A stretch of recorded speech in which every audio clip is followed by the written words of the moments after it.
Hey, I've been doing a lot of sharing about how a movement practice, in particular something like parkour, can be used to help build up your mental health, improve your self-esteem, decrease self-doubt, and improve anxiety.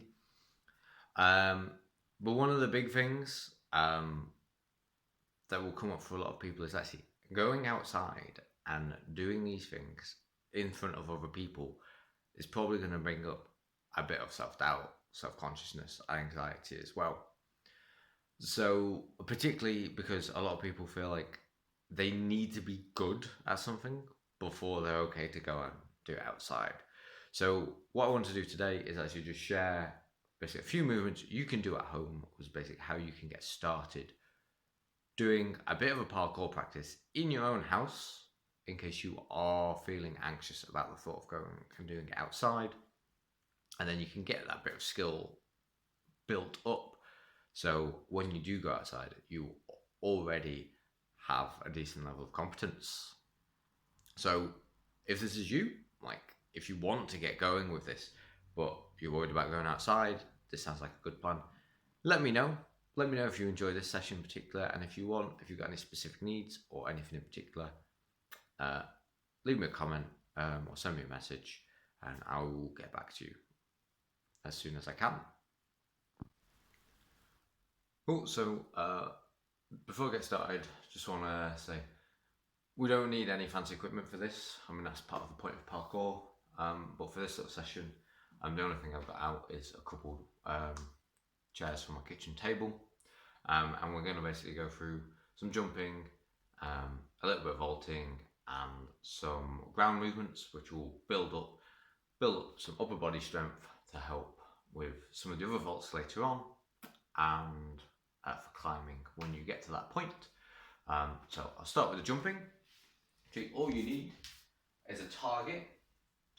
So for this, all I'm using is the trim at the bottom of the door frame, and we're just going to jump to it. You're going to find a decent distance for you, and you can just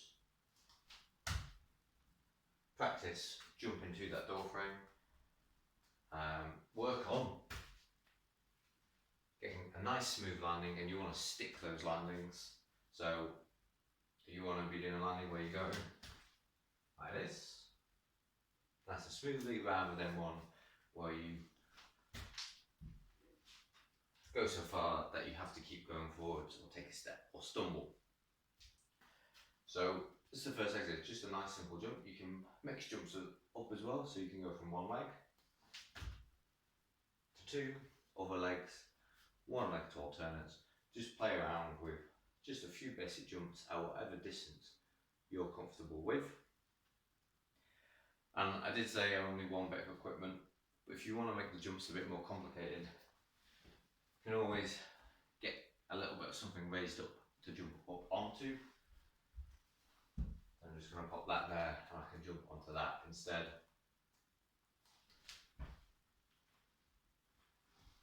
If you're going to be doing onto objects, make sure the object's firm, it's not going to fall over as you're jumping onto it. So that's the first exercise. Do some jumps, maybe do just 10 jumps, and then we'll go and swap exercises, okay? Cool. So I've just put two chairs together here, so I've made a nice little obstacle to try and get over. And nothing fancy, so make sure your chairs are sturdy enough for you to do this. What you're going to do is figure out different ways that you can get over these obstacles. So again, it doesn't matter where you're starting from. If just stepping up and over is enough for you, that's perfect. If you want to do some more explosive movements, that's fine too. And you can do step throughs, you can do, I can't quite do a lazy because I've hit my feet on the chairs. So there's some limits, but again, have a play with this. Try doing sort of 10 volts, and if you're doing a volt that's one-sided, do it on both sides for it to count as one. Cool. And then our last movement is just going to be a bit of ground flow. So we're going to do side monkeys. These will translate really nicely to some of your vaults if you build up the confidence to that, and building up, like I said, building up that arm strength for some climbing, and if like acrobatic movements are something you're interested in, building up to things like cartwheels as well. So we're just going in an 8 kind of movement. That's a side monkey. So you go one hand, two hands, and bringing them across. So one hand, two hand, bring the feet, bring the hands, bring the feet, and that's it. You're just working on getting to that pattern. If you build up a bit more upper body strength, you can also do it slowly. And that's really going to start working towards things like cartwheels, and the more time you spend on those shoulders, the more strength it's going to be doing. But you're also going to be building up lots of mobility from just doing those side monkey movements as well. So with that, depends how many you can do in a row, but again, you want to be doing sort of 10 to 20 in each direction before stopping and moving on. So those are some ideas of ways you can do some basic initial practice for parkour movements in your own house, builds up your confidence. It's difficult to give specifics in terms of numbers because everyone's different, everyone might have different limitations.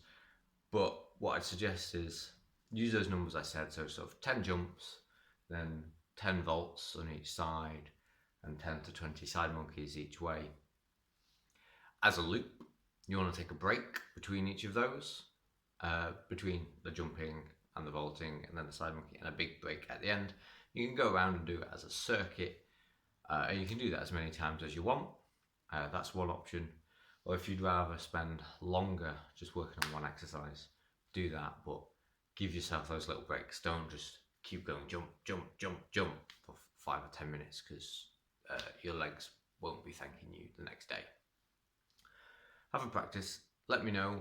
Let me know if there's any other movements, parkour type movements you'd be interested in seeing how you can manage to do in your own house. And if you want any extra help, if you want to work through some of that anxiety to actually manage to do it outside, send me a message. I'll reply and we can sort out a time to talk. But hope you enjoy. Let me know how you get on with this, and I'll speak to you next time.